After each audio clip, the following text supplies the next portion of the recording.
Kia ora and welcome everybody to another episode of Big Life Mindset. This podcast is designed to help you live a life you love so you love life more. My name is Eddie Rakanui and this podcast is in the top 10% most shared worldwide on Spotify. I'm a leadership coach for winners of the Westpac Bank Innovation Awards. I have won numerous public speaking competitions through Toastmasters. I'm an online entrepreneur, a life and business coach, a father, a husband, and a whole bunch of other things. But above all else, the thing I am most proud of is that I'm living a life that I absolutely love. Today's episode is one right out of the box. Today's an example of what happens when you step outside of your comfort zone even just a little bit and you get to experience something and a person that it was completely off your radar. For those of you that are tuning in, you're going to get some insights from an absolute master at the game. David Robertson is my guest on today's show. And David Robertson is actually the accidental guest. He and I have made a connection in the most unlikely of ways. So recently, about 2 or 3 weeks ago, it was Easter holidays, and I was on holiday in a place called Homoana, which is up in the Hawke's Bay of New Zealand. We had taken our car and another car up there, for some friends had borrowed it, and unfortunately the keys had gone missing. No one even realised, to be fair. David crops up, and he emails my brother, who is where we'd been staying, and had said he'd found some keys. There's a large group of us up there. There's about 30 people of us there staying at my brother's house. And so, the likelihood that it was one of ours was pretty high. The area that my brother and David live in is very quiet. It's tranquil. It is nestled in a vineyard and it overlooks the sea. It's a beautiful seaside village environment. It's just stunning to look at. David had found, in fact, Pablo. Shout out to Pablo. Pablo is David's dog. David and Catherine, I believe. My apologies. I do believe it's Catherine. They have a dog called Pablo, and Pablo picked up and sniffed out a pair of keys while they were on their walk one day around in this area. And yes, they made the connection. So I popped over one mid-afternoon and introduced myself and said I believe they were my keys. David and I got into a conversation on his doorstep. And it was almost immediately obvious that we shared a lot of values and had an appreciation of very similar things. And we also were, I would suggest that we're both very curious and very keen to understand more about our value add to the world. And I hope I'm not putting words in his mouth. But I feel like David has a lot of skills, a lot of experience, but doesn't strike me as the kind of person who's just capped his learning potential or willingness to learn. David is also a coach. He provides executive coaching, and he has started, from what I understand, he is a bit of a serial entrepreneur, and he and Catherine, their family, strike me as the kind of family that when they set their sights on a target, they really throw themselves at it. Where this podcast begins, where this episode begins, when I switch this over, is actually mid-conversation. So David and I had been chatting away quite happily. Oh, sorry, I skipped a step. David actually invited me to come around the following day to record an episode, which I did. So, literally, I went from not knowing David to him finding my keys. And if you've ever lost your keys before, it's like losing your phone. Like if you don't own a car and you've never lost your keys, you've dodged a bullet there. But he found my keys, Pablo found the keys, and within 24 hours, like the following morning, I was back there and, we were having a good old chinwag and, just downloading some of the amazing insights that David had to offer. So without further ado, I'm going to switch this over and you're going to dive straight into the conversation. Just as a little bit of context, we've been talking about some of the people, processes, and structures that are within organizations. Some of them empower people, some of them do not. David shares some of his expertise on this, and also we look at other matters, related to business, related to people in business, people being people, and the hardwired nature that is people. Awesome. Thanks so much for joining me today. As always, remember to click follow, subscribe, and do all the things. And, stay tuned to the end of the episode where you'll catch a couple of... I'm so excited about pushing play on his recording. I'm like not even finishing this one. Make sure you stick around. But in any case, if there's anything you want to know about from the show, just check out the show notes and go from there. All right, bye for now. The issue that's been in play for decades and decades and decades, right? And whether it be business or organisations such as government organisations, is when they're really tiny, when businesses are very, very small, and even organisations are smaller, the connection between a customer or a client and the people that are inside that organisation is tight, and so it's very personal. So your customer, you may have even met them or yeah. So you now have you have a very personal. So you have the ability to talk to them and you can ask them what is bothering them or what problems they may have, and so forth and so forth. And so that belief that if we just talk to one another, we'll achieve something. We'll create we'll identify a problem and we'll create a solution. Now, when in way back in the day, you said tiny little tradespeople connecting to individually to customers, right? And so now, of course, things have moved on, but we've now got large businesses and large organisations full of well-meaning people trying to do the right thing for an equally large group of customers or clients. And what's got in the way is the fact that it's the business is doing business with itself, or the organisation is doing business with itself. And the connection from one person inside the organisation to the person that they're really hoping to serve is long since gone. And so there's this huge barrier of the operation of the business or the process, whatever. And so now it's easy to lose track or lose sight of what the organisation was there to do in the first place. And so, by the time you add in a shit ton of processes and operations and you add in well-meaning people, there's this enormous roadblock, which is all of the things that need to make the business run, but they have now become not aligned to helping people, but actually got a roadblock in the way of that. And that, we all instinctively kind of know that, and we know that businesses are bureaucratic, and we know that organisations are bureaucratic, and we, in many respects, well, it's just price to be paid for trying to help a lot of people at scale, but it's too big a price now. It always has been too big a price, and so the thing to think about is to say, well, if we were to get back to what we're there to do in the first place, and we were to really identify and talk about it inside an organisation, inside a business, what are we here to do for which people, and make it very, very personal. So of a day, we will talk about people and what they want from us, and what they're really struggling with, or what they need from us, or what joy we can give them, or what belief system or whatever we can give them. Then we actually change our mindset from leadership down, and then you're in a position where you can now actually kind of shape yours or pull your, and it sounds like a big thing because it is, to really make definitive personal movements inside the organisation. If you're a staff member and an employee of a big organisation, and you're dealing with face-to-face with people, you could change the way you do that. And you could even, if you have to, ignore the bloody processes and operations. Because guess what? It's just a people business. Business is just people doing work with business. People, rather.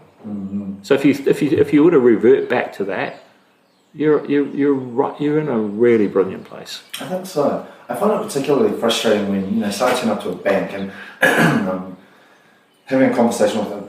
Maybe it's over the phone. I'm having a conversation with somebody and they say, "Oh, we can't do that." I'm like, why can't you do that? just walk me through. And when the conversation falls back to it's a policy or it's a process, but you own the process, or we own the process. So why can't we change the process?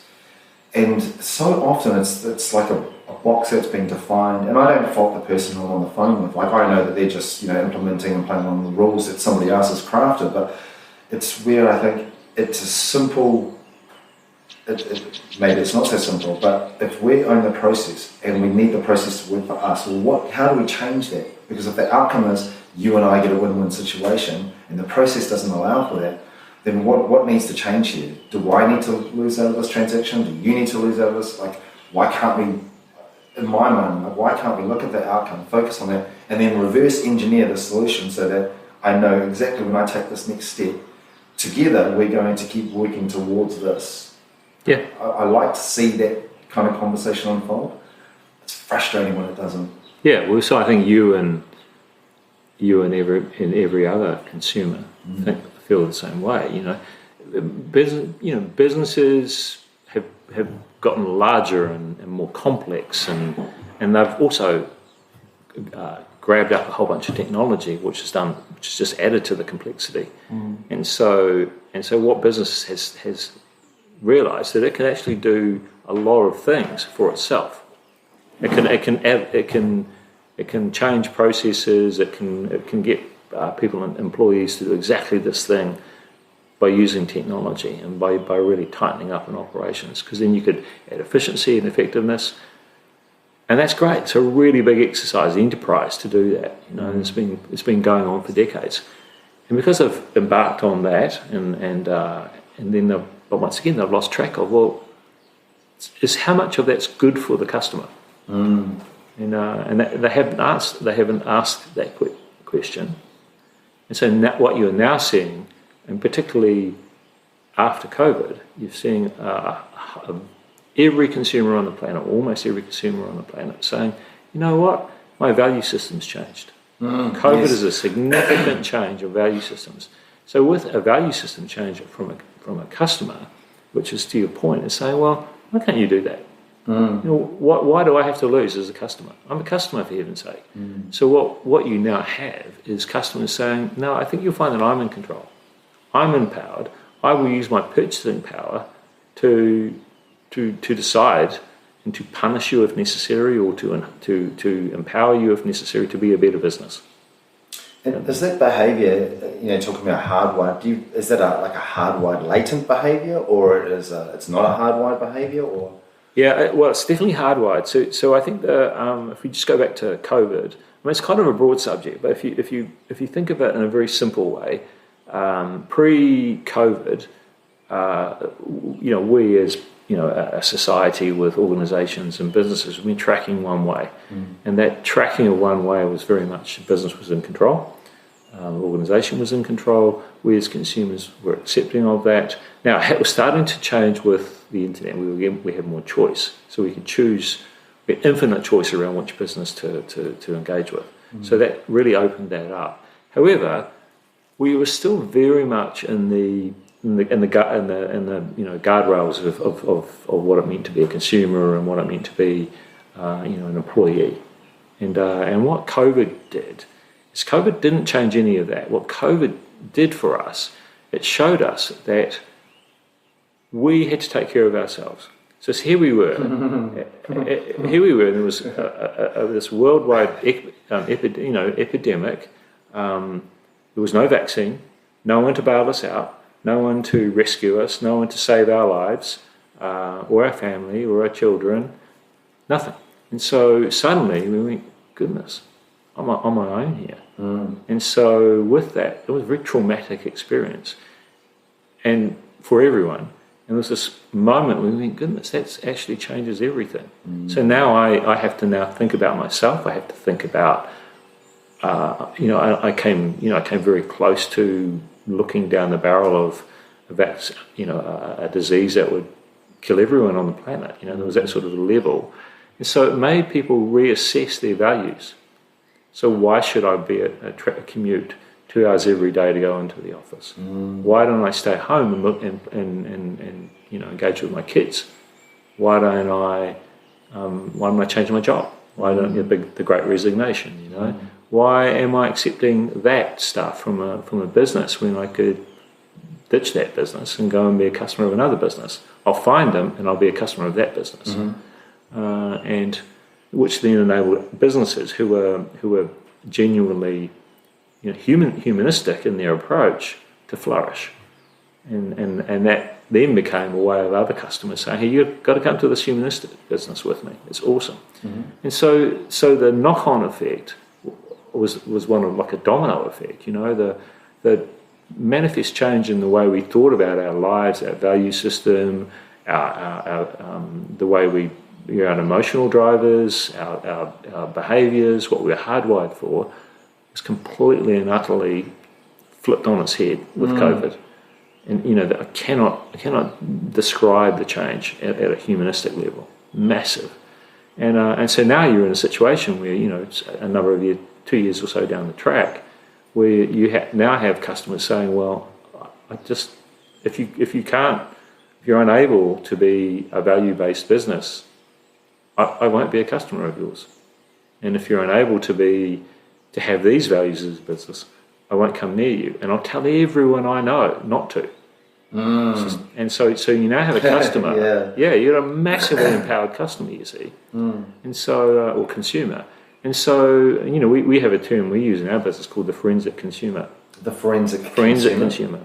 And so they do an utterly brilliant job of looking at a context or a business or an organisation, and using the internet and search and basically detective work.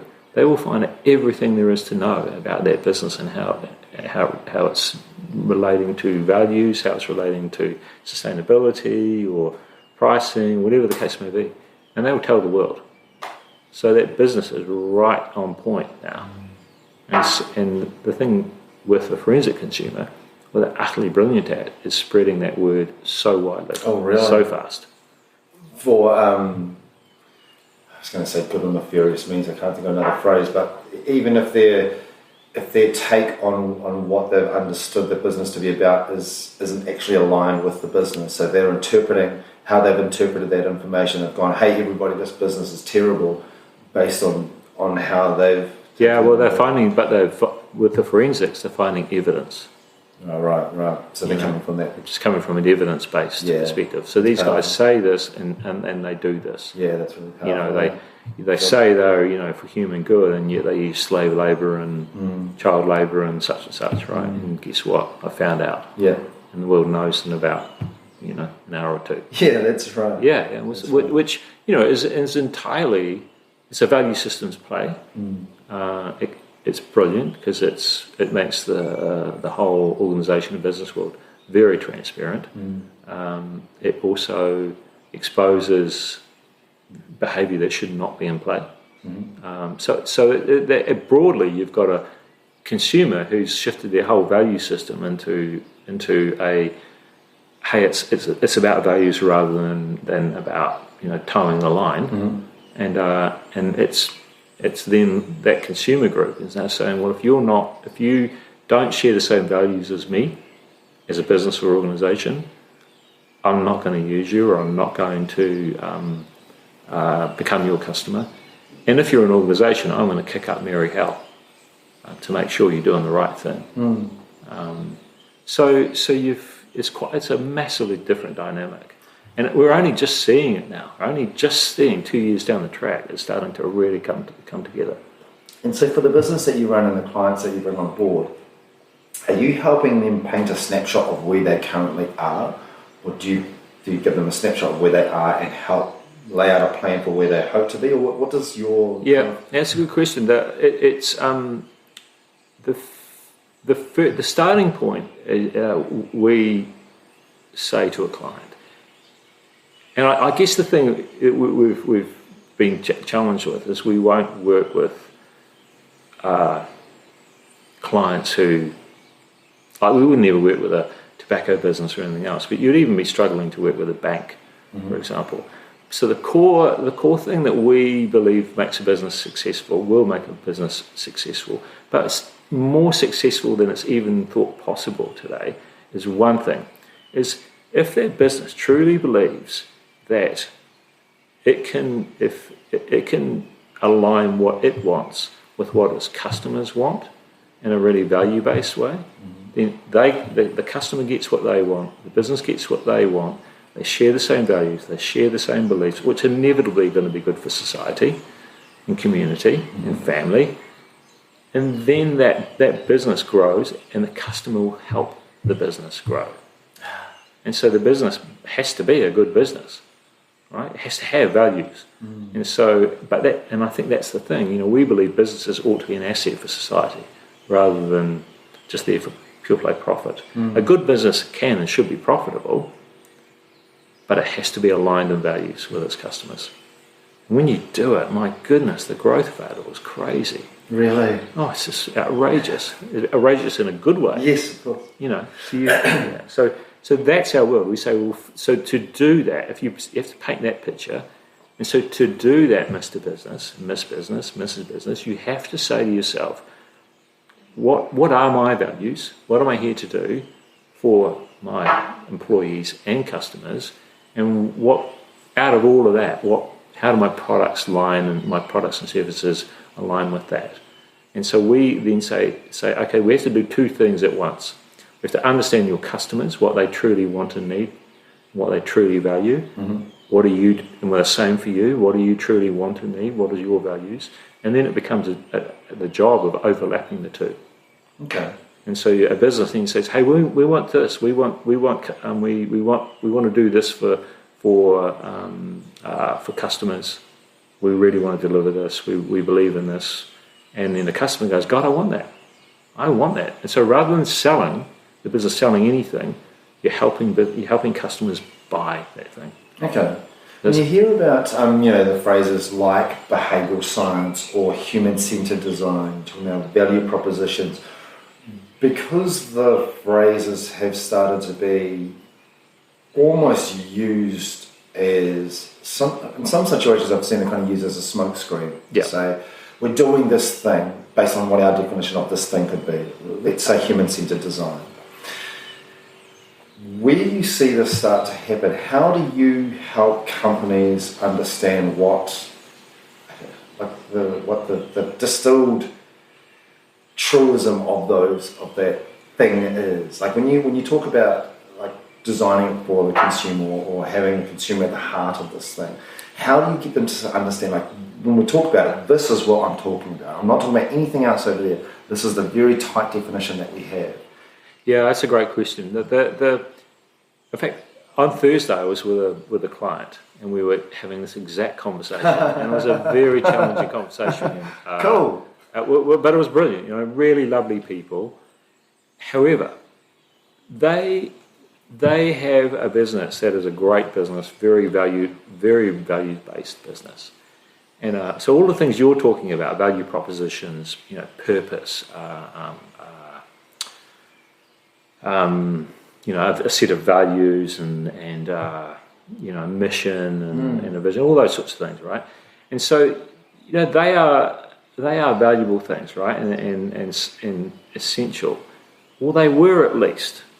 And I guess my number one thing I would say is you now have a different dynamic, right? And so any business has a different dynamic. What it's doing, what it has to do is have a relationship with its customers where you share the same values and beliefs, right? So purpose and mission and all these sorts of things, they're very much done from the business's perspective. You can't do that anymore. It's the equivalent of having a friendship, a great friendship with someone, and then having your own, and thinking that friendship's going to be one way. It never is. And so the business purpose and mission and value proposition and all these things, if they are developed purely for the business to look outwardly, it's just basically the business telling people what the business wants them to see and feel about it. Okay. And that's, that's not how friendships are built, is it? Yeah. And so if you really subscribe to the idea, and I do, that our society will inevitably, after COVID, post-COVID, will be humanistic. It has to be. Right now, we've got our massive challenges around, echo chambers and right, left, and so politics and so forth. Let's just put that to a side.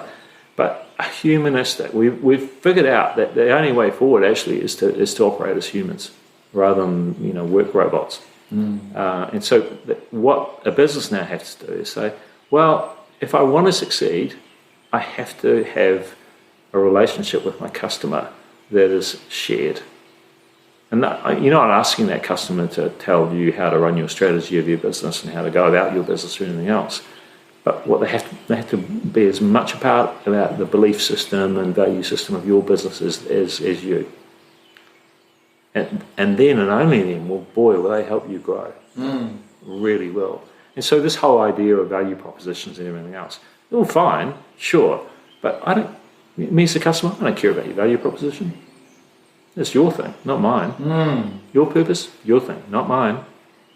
Such a good point. So I think these are things we've learnt to do, but they're no longer appropriate.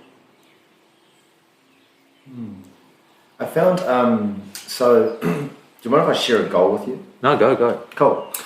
So I set myself a vision, a goal, that a couple of months ago, that I will be a global phenomenon in helping people to love life more.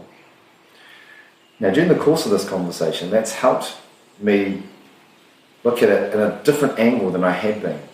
So in my mind, I'm like, okay, this is what I'm going to do. I'm going to help people to love life more. And I'm going to, it's almost, in my mind, I've done two things. One is going to be, there's almost the self goal of having that level where I can positively influence as many people as possible, and people are positively influenced. So they get, it's like in my mind, I'd kind of, something for me, something for everybody.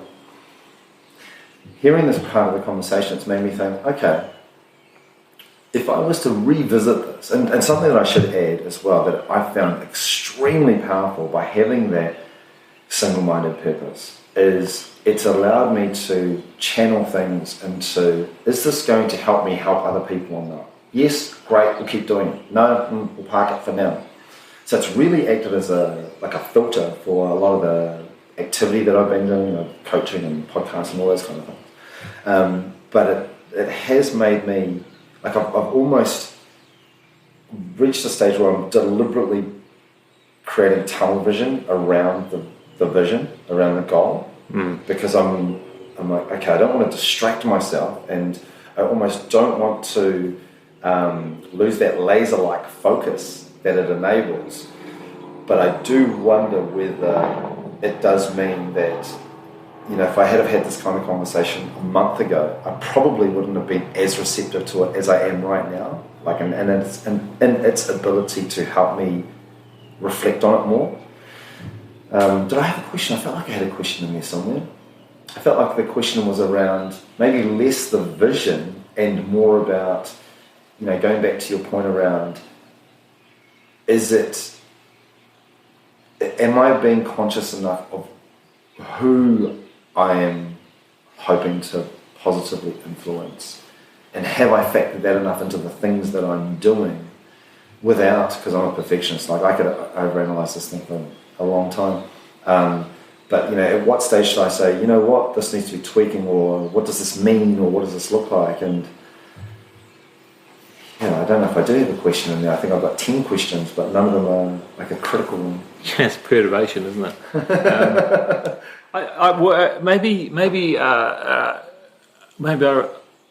I'll share my experience. A couple of days back with this client, right? And and I've got a young team that I work with, and very socially connected people, and very value based, and which is great, which is what you want now. And we'd been at the request from this client was to say, could we grow our customer base at a really sort of functional level? And our response was yes, but it has to cut.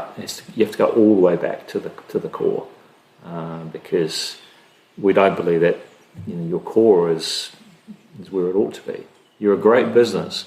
It could be you're a good business. It could be a great business, and no one can see it, and including yourselves. And so you lack confidence. You lack belief in yourself, and that really roadblocks you from being a great business. You've got all the attributes, all the characteristics, and what you've done is you've diced and spliced them into being small pieces, and so roll it up into a big thing. And so that was some of the conversation with this meeting. But the thing that I think was interesting for us, and what I always love, no matter who you talk to, anyone, client or anyone, you always learn something. Oh yeah. You make sure you're receptive, right? And I have a huge belief that is, so you've got to be present, and you've got to be have real reciprocity about learning something. Receive it, really do. Yeah. And so that's good fun as well. And so the thing that I think came through very clearly is the thing we developed a statement for these guys, which we felt we'd used human behaviour science to build a body of evidence, a psychological and emotional evidence, to say that you're this, your customers are this, you both share these same wants and needs, and you both share these same values. And this would be a statement that would, I think, reflect that very well. And what they defaulted to was, it's a purpose statement, or is it a tagline predominantly for an ad campaign, and we're saying it's none of these things. What it is, and I say, it's a single organising idea, which is often used for a brand or for culture, maybe, and so they were defaulting to what they knew, and what we were saying was none of those things. What it is a statement of intent. And I think this is what you're talking about. So when you have a purpose and a goal or all these things, they're all they're good. They're really good. But fundamentally, what are you here to do? What are you here to do? What is your statement of intent?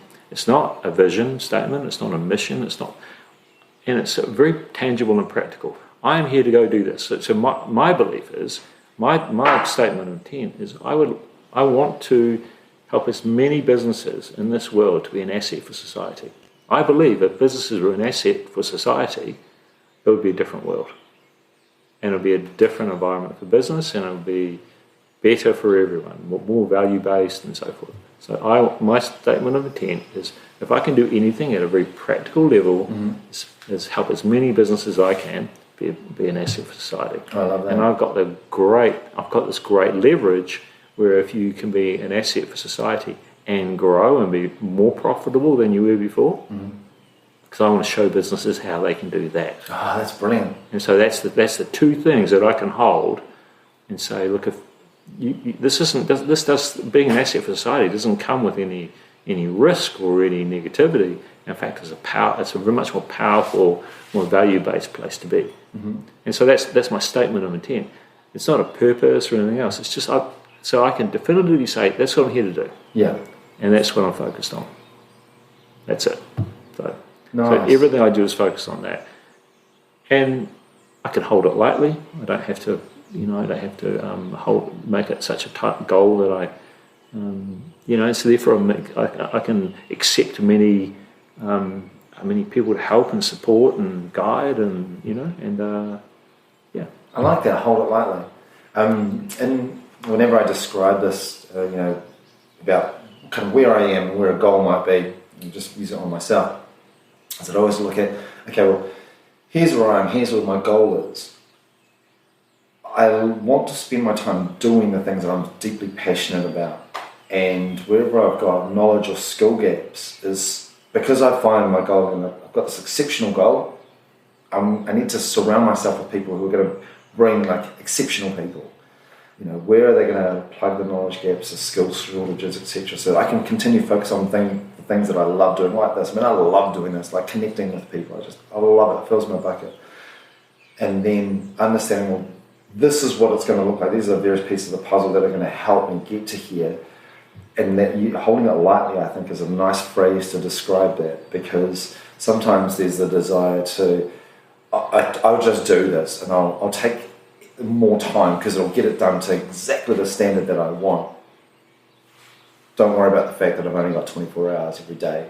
I don't want to spend perfectionism is not a good thing. It's brutal. Yeah. It can be brutal, absolutely. Yeah, no, it's not good for the soul. There's a guy I really like, Seth Godin, and he has this phrase. He said, if you ship something and you're not embarrassed by pieces of it, you've shipped it too late. I like that. It's great. If you ship something and you're not embarrassed by pieces of it, you've shipped it too late.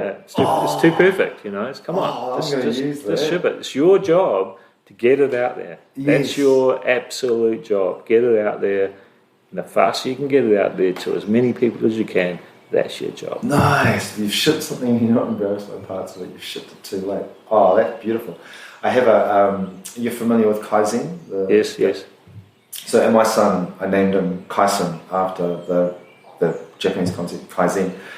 That was actually its own story in itself, actually. I nerded out on it and I contacted the Japanese embassy at the time in Wellington, and I said, look, I'm considering naming my son Kaisen for this reason, Kaizen. And said, well, we wouldn't recommend it. I said, why is that? And she said, it's from Toyota, which I knew. It's from the production lines, which I knew.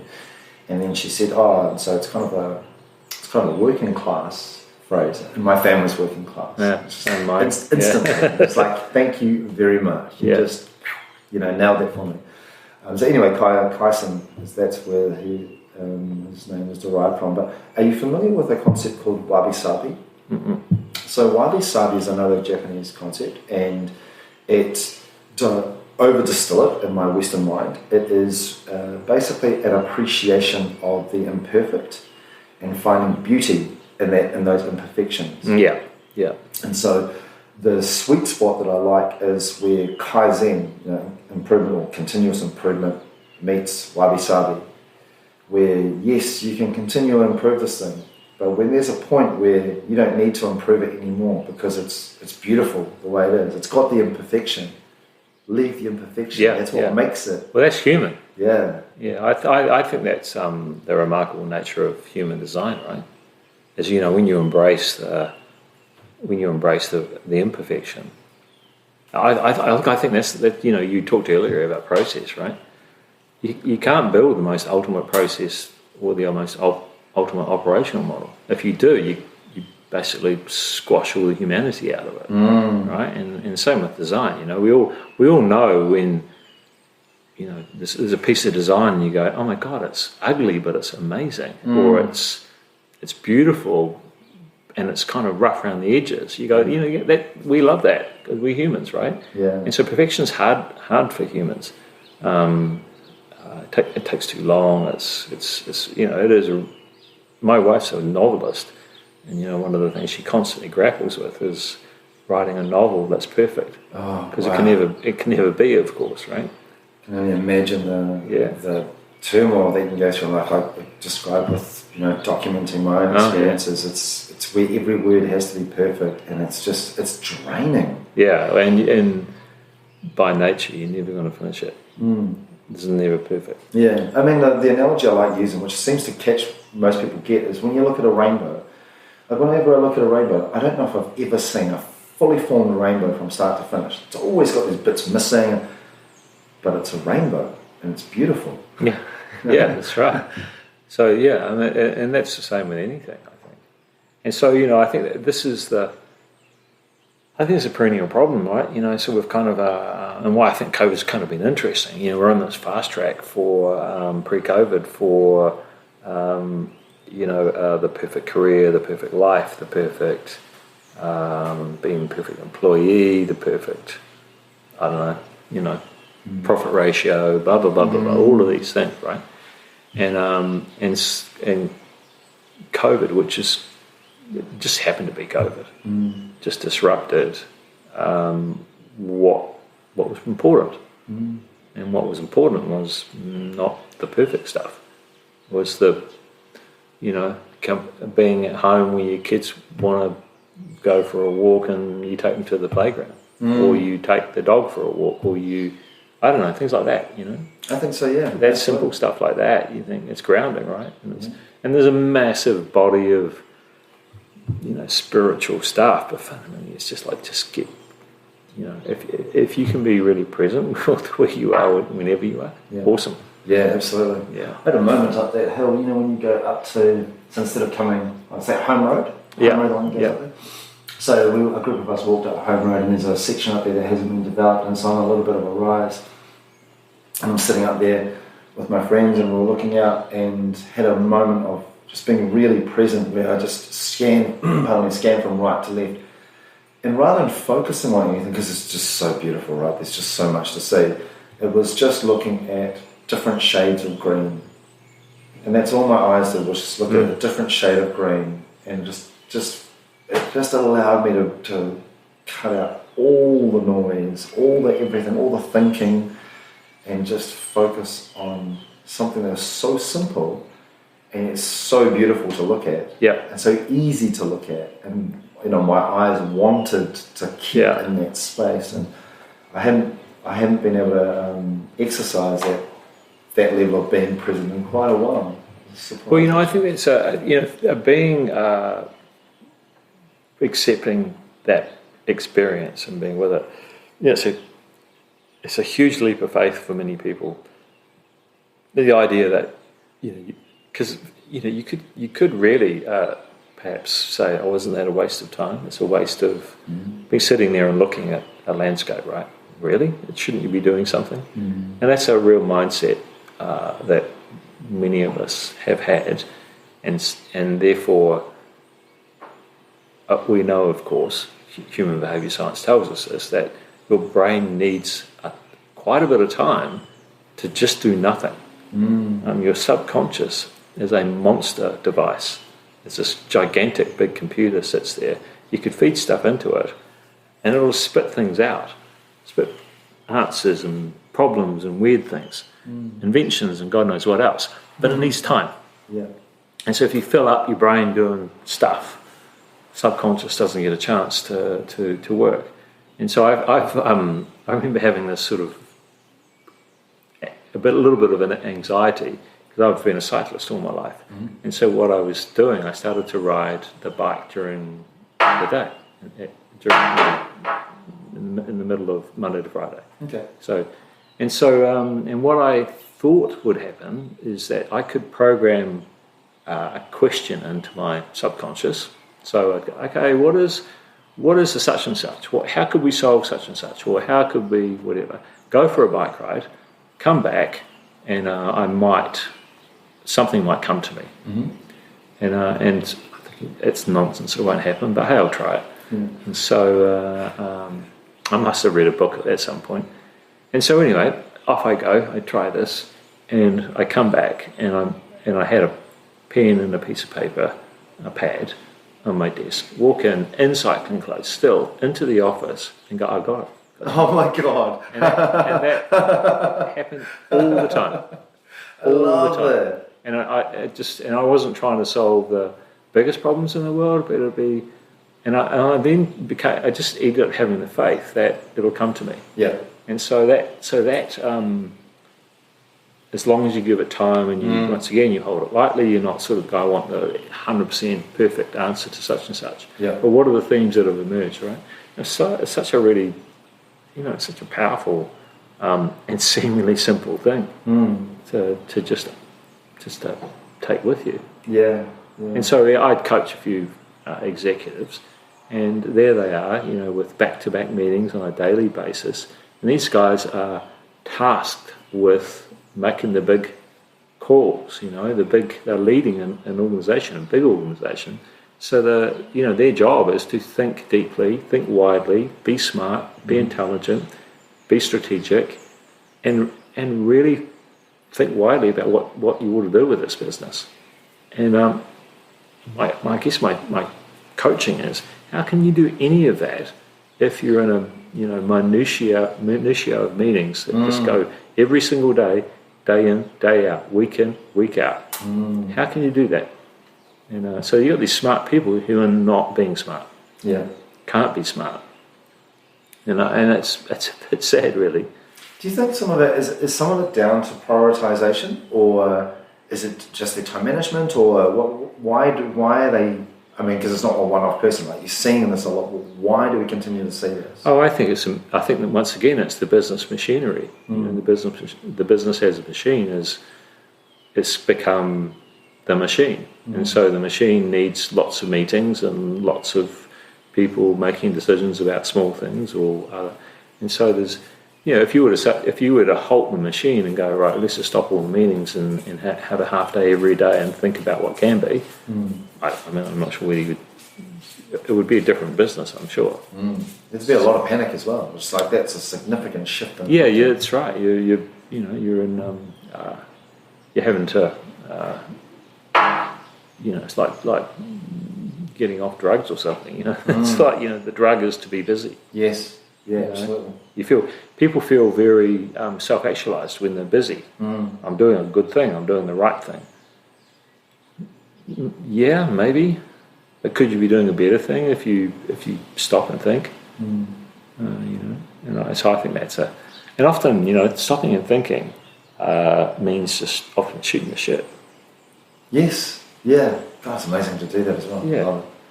No, but so you can. I've got a startup business that's focused on AI and Zoom calls, and one of the things I can absolutely tell you it uses human behaviour science and AI to see the emotional and psychological drivers of people on Zoom calls. Wow. Yeah, and you can see it. It pops up with a dashboard, and you can see it. And so if you start a Zoom call, so if you think about it, we're humans, right? We get into a meeting, and hopefully we'll spend the first 5 minutes shooting the shit, talk about what we did on the weekend, or this, that, and the other, right? And then we finish the meeting, and we do the same, right? And so we kind of know that some really brilliant stuff occurs right at the end, don't we? Yeah. And then we even know that you have a water cooler meeting even after that, and even more brilliant stuff happens, right? So why? Because we haven't engaged our conscious brain yet. So at the start of the meeting, we're just going, hey, what have you done for the weekend? What's going on? And blah, blah, blah, blah. And we might talk about some sport or something, or I don't know, a concert or whatever. And then you get, if you could do that, you're now primed and framed to be very effective mentally and emotionally. And then you've just back-ended the meeting with tidying that meeting up, and we're allowing our conscious brain to process and engage and suck up a whole bunch of information and get stuff out there. And so, but what a Zoom call does, if you think about it, we hit Zoom calls where, okay, we started the meeting, we're talking blah, blah, blah, and we're away. Good, bang. That's Zoom calls for you. And then you finish, go, oh, we're finishing now, bang. On to the next Zoom call. On to the next Zoom call. And so you don't, so at a human brain level, that's about the worst thing you possibly do. So you get a group of people, they don't work that way normally. No, that's right. You don't go to the pub or a cafe and go, right, we're instantly talking about stuff now on the stopwatch, isn't it? Stop now, we're going now. Go to the next meeting. Yeah. Isn't it incredible how the corporate environment, the business environment has reshaped the way we interact as humans? Yeah, as humans, and it's less efficient, even though it's designed to be more efficient. It doesn't allow for all that goodness to even be accessed at all. It's like, no, chain it all together, right? Box it up, done. Yeah. So I think when I hear like customer centric or Six Sigma or any of this sort of stuff, it's like, look, how about we just get humanistic? We're really powerful, beings, tribal members. Why don't you just get there? Why don't you just get back there? As humans, humans achieve remarkable things. They do. They always have done, right? Absolutely. Still do. So, why don't you try and access that and apply that to business? Even small business can do it. Small businesses do this better than big businesses. Why? because once again, they're closer to their customer. And so you've got a smaller group of people with less process. You can get everyone in a room and go, okay, we need to talk about 3 things. We need to talk about what we're here to do. We need to talk about what we're here to do this week. So you can get very goal-focused and very intent-focused. You can talk to customers quicker, faster, better. You can talk to them about stuff that's really important to them. All of these sort of things, which big businesses can't do. So a small business will outperform a big business any day of the week if it's got its head around what it needs to do. But the issue is that no one's teaching small businesses the right thing to do. If you talk any small business coach, it's about marketing and using Facebook and using technology or applying some app to make you more efficient and all. So it's forcing big business protocol into a small business. Wrong thing to do. Where would you suggest they start? I think they need to. Well, that's a big question, right? But I think if a small business were to say to itself, hey, let's just have a moment and figure out what we're here to do. So if I'm a cafe, what are we here to do? We're here to, enable people to come to our cafe and have a great relationship and meeting and feeling great with one another. And if we're part of that, then all the better. So we want to create a place where people really feel that they can emotionally connect to one another, including us. So that's our job. That's what we're here to do. It's not to serve a great frappuccino. But you should, that too. But the primary thing is anyone can. I call serving stuff like that. It's a table stake. It's simply what anyone can do that. But what do you do? That's really important. What did you call it? A table stake? Table stake, like poker. It's just a table stake. Oh, right. And so it's like, yeah, everyone can do that, and you ought to, sure. But it's not the thing that's going to get you to stand out and connect to people. So what you have to do is when people come in, how do they feel? How do they feel when you walk into your cafe? If you're a plumber how do they feel when you rock up and they connect with you? What sort of so plumbing's easy, but what advice do you give them? How much security do they get from you? How much advice and information and knowledge do they have? How much? That's the place to be, right? That's a humanistic thing. But having a plumber who walks in and walks out and you go, what did he just do? Yeah, that's right. And that's not so good. You mentioned, with Zoom and AI. I did want to ask you this, with ChatGPT coming on in the way that it has, and I know it's 3.5 or whatever it is, but let's just say it's 1.0. Where do you see, what kind of influence do you see AI having across how we're living our daily lives? It's a really open-ended question, isn't it? I've been working with AI for a little bit of time. We're working with Chat 3 and 4 on this Zoom call thing. It's called We Together. We Together, yeah.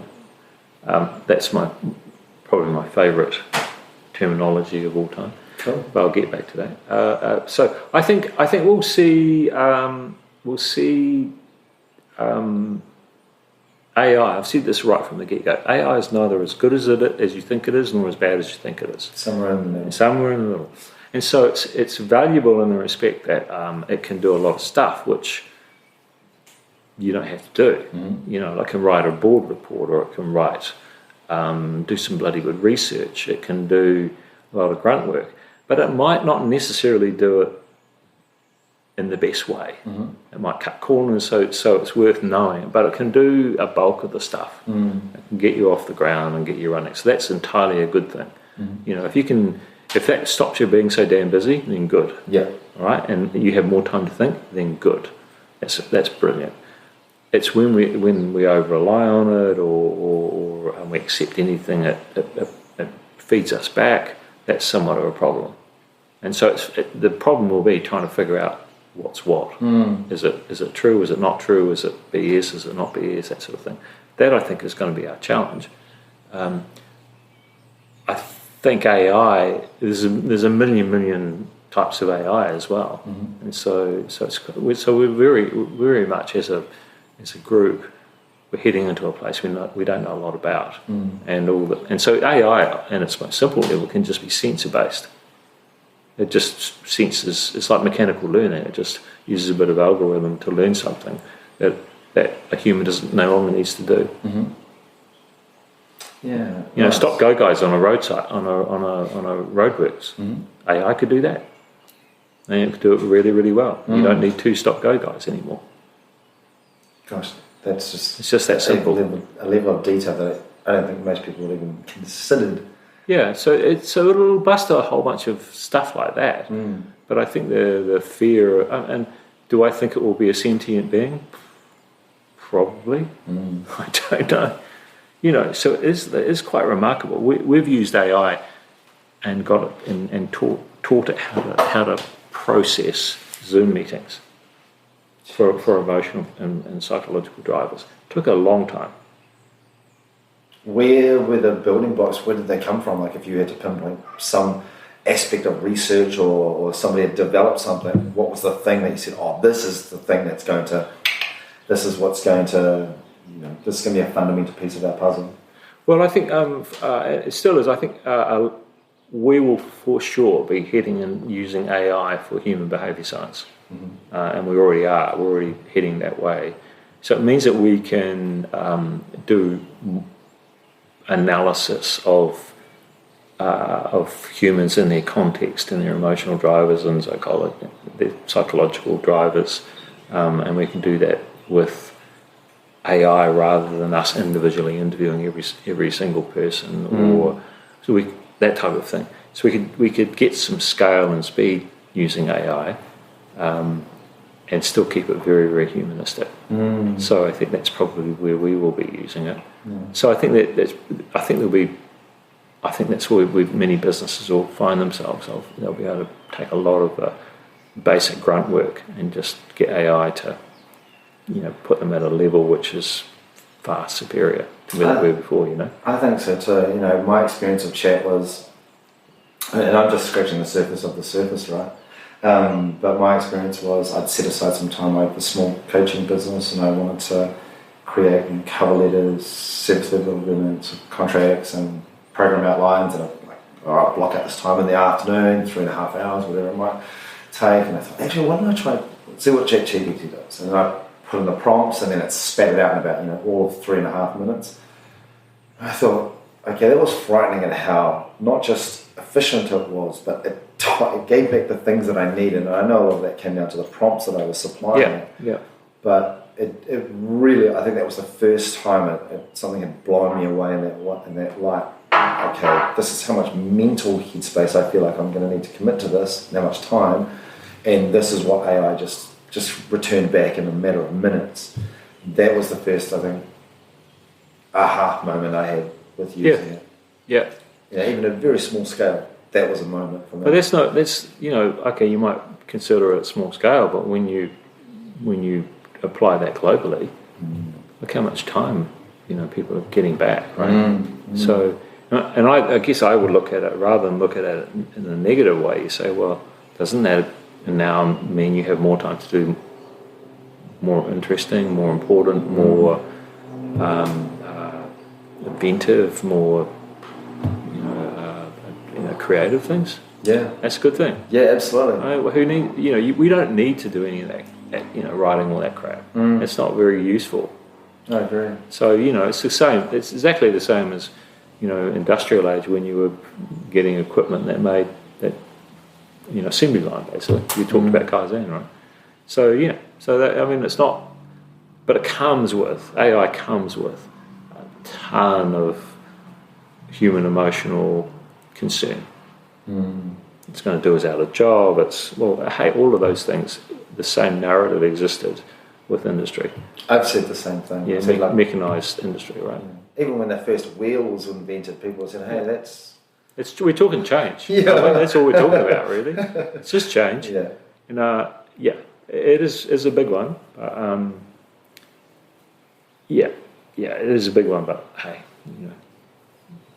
it'll be the thing I find the most interesting is that what I'm unsure about is the weirdness of human beings creates remarkable things, right? That predictably irrational nature of human beings creates strange and unusual inventions and designs, and we have this great ability to have logic leaps and creative leaps, which are just ridiculous. Yeah. And so, is AI capable of that? Not sure. And it's not at the moment. So, hey, that might be the thing. Enjoy it while it's here. Awesome. I'm going to push pause on this. Yep, cool. Thank you so much for that. No, my pleasure. I really appreciate that. No, I've learned a lot, so thank you. Cool. Yeah, I always learn. I love, learning things from people and talking. It's great. Agree. And it was quite in terms of joining up and meeting up with a person, I think this is one out of the box. It's rather, isn't it? So just for context, you found a car keys on the corner of the road. Pablo, the dog, found them. Thanks, Pablo. I really do owe you one. Yeah. And then built that off a conversation, came around here, and now we're having a chat inside your home. I know, it's crazy. That's awesome. I really appreciate that, David. Well, let's keep in touch, huh? Yes, please. I'd love that. I would absolutely love that. I love the approach that you've got and the way you think and the way you distill information. And you do a thing that I really like about people, but not everybody can do. It's where you can take massive amounts of information and distill it into a bite-sized chunk that somebody can pick up and go, oh, I get that. That's yeah. Well, I think really that's necessary for business. Right? I'm working hard to build and grow a startup business, which is hard work, right? So you have to absolutely distill it in such a way and package it where someone goes, oh, I get that. That's not easy because it's for early adopters. So you might people aren't like you. They're not always as accepting and wow. No, they're not a sponge like you are. I've been really fortunate. Both my upbringing, and I touched on the troubles that I had as a child growing up. So in our home we helped raise 11 other kids, as we were growing up, and I just assumed, because that was my context, I just assumed that everybody else was living like that everybody else was exposed to other people and their perceptions, and they'd gone through whatever they'd gone through, and that was my default mode. There was no other reality. Like, that was the only reality that we had, and so I feel like it's allowed me to, I do a lot of hitchhiking. I hitchhike around here quite a bit, mostly New Zealand and overseas and whatnot, but I find that it just allows me to be more receptive to those people and situations, because that's kind of where we came from, so it makes a lot more sense than I'm sitting in the car with a stranger I've never met before and we're able to have these interactions. I'm like, I think it harks back to when I was a kid, we just had these other kids coming through the door. So I do appreciate that, and I thank you for that. It is something I'm conscious of, just being receptive to other people, and don't get me wrong, I have judgy pants at times, I forget to take them off, but I do enjoy where you just take on board a person as they are. And I think so. People are what they are, right? You don't have to, you don't have to subscribe to their point of view or even have too much to do with it. So I do believe that's important. People can be horrendous, emotional. Sucks, Yeah. So I'm totally up for that. So I think the thing. I feel that in most cases you can learn something from someone. I agree. Even it's a little tiny thing. But absolutely. Even if it's about yourself. Oh yeah. Well, it's always about yourself. You apply it somehow or other, don't you? I find that interesting. There's a pub. Oh, you might have seen it. The Gannett pub. Yes. Yeah. Yeah. And so that's I grew up in Wainuamata, which. Oh really? Yeah. So super poor, and that environment, it was. I think because no one had any bloody money, and it was tough in many places. It was much more important to just well, you had no option just to connect to the bloody person you were dealing with, right? Yeah. Or connect in some way, shape, or form, even if it stopped you getting beaten up. Yeah. So it was a good, it was a great environment actually. Yeah, I've been down there twice. Once just to duck my head and have a look, and the other one was I was waiting for fish and chips, and I thought I've got to have a pint here, and just sparked a conversation with I think he was the owner, and then another group of guys came in, and they were landscaping. They were kind of like the high-end landscapers. Oh yeah. So I just shared a beer with them and had a bit of a laugh. But it was like, if you looked at it from the outside, I would have thought, anybody who goes in here is going to know anybody else that goes in here. Yeah, I think so. Yeah. So I thought, okay, make sure whenever I go into a place like that, I always introduce myself. I'm here. This is what I'm doing. If there's only one or two people, I just acknowledge and whatnot. And I found it's such a good way, a handshake. We know how powerful physical contact is with other people. Mm-hmm. It's such a powerful way of just connecting with somebody. Sure, absolutely. Yeah. Whatever happens from there. I've got, like I said, I made a decision to, when I built this business, it was started a few years back. I was looking for I defaulted to finding people who I knew I'd worked with in the past and had come from more traditional backgrounds, advertising agencies or consultancies and so forth. And they didn't work, and they were nice people, but they were coming in with a preconceived way of operating, and I was looking for something completely different. And so, what we're talking about here, right? It's not how it doesn't fit. It doesn't fit into a traditional way of thinking about business. And so I was going, good people, but and so I ended up just hiring a whole bunch of young kids, and they came with their own challenges because they had to teach me everything. But they're all young, and so because they're young, they bring with them so much freshness, energy and difference, And so, but one of the things I vividly remember it is to say, this is how, when you're in a meeting, this is how you have to be present in a meeting.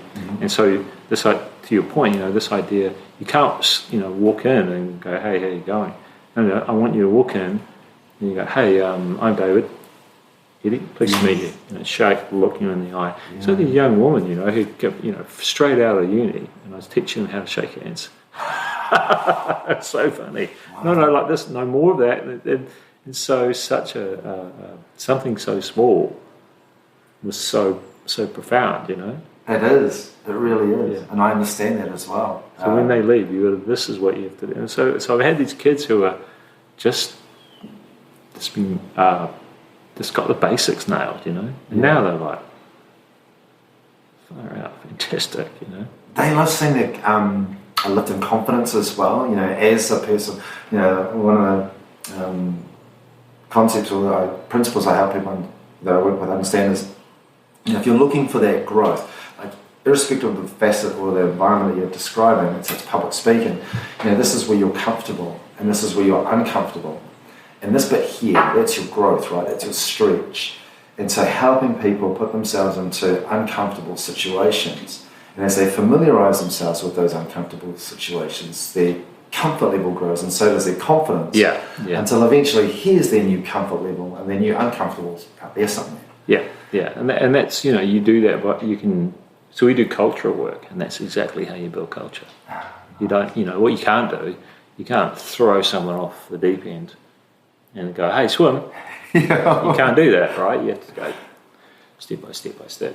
And so it is with anyone. And so these young kids are, they're all courageous and they're willing to step in, but you can overcook them too much, or you can overcook anyone.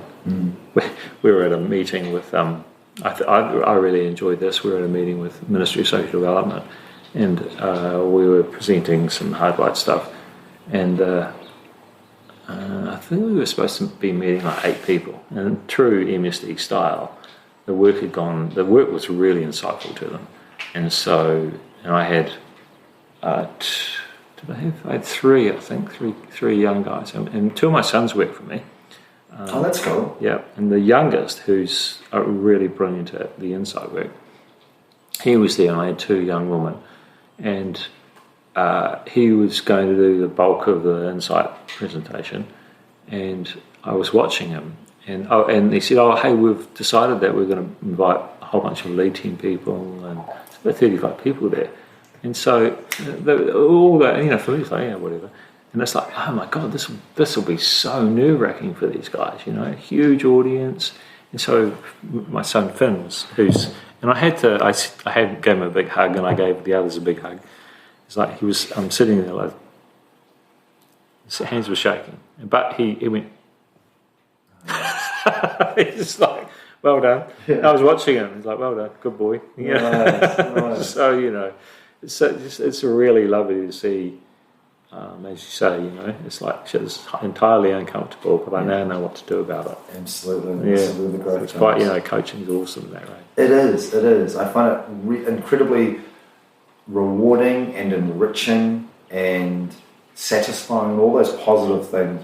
But being able to see, in particular, somebody's confidence grow, that's just fuel for my motivation fire.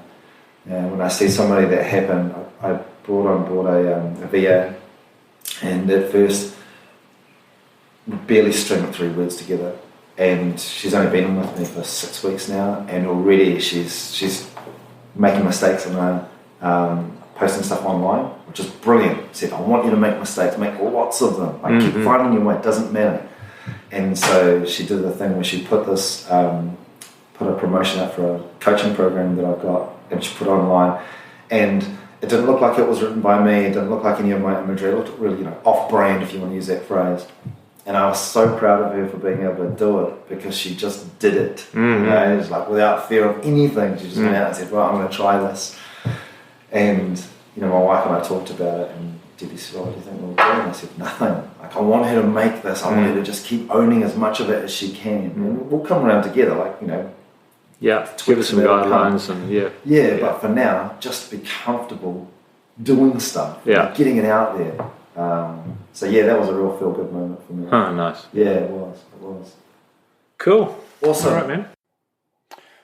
Fabulous. So that was David Robertson joining me on the show, impromptu, ad hoc, unexpected, wonderful conversation with David. He has a beautiful home. It's got one of those homes that you walk into, and when you feel like you're in a home. That's what it felt like. Had a very homely feel.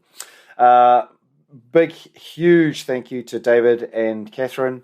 Really appreciated spending the time there. I'm looking forward to dropping by again, actually. I'm probably just inviting myself via this podcast, aren't I? But in any case, thank you all for joining me. As always, remember to hit that like and subscribe. But more importantly, as many of my listeners and audience are aware, everything I do is designed to help people live a life they love so they love life more. This is my passion. This is my goal. My vision is to be a global phenomenon in helping people to love life more. One way that I do that is through this podcast. Another way that I do it is through the coaching programs that I offer. So if you're in a situation where you recognize that there's a better life out there for you, you just can't quite understand how to achieve it or what to do, or how to set the goals, then create a plan to implementing that and making those goals a reality, then check out the show notes and you'll see a link to book in time with me. You are welcome to book in time with me for a virtual coffee or a coffee in person where you can catch up and just have a chat about what's on your plate and potentially how I can help you. All right, thanks for joining me. Bye for now.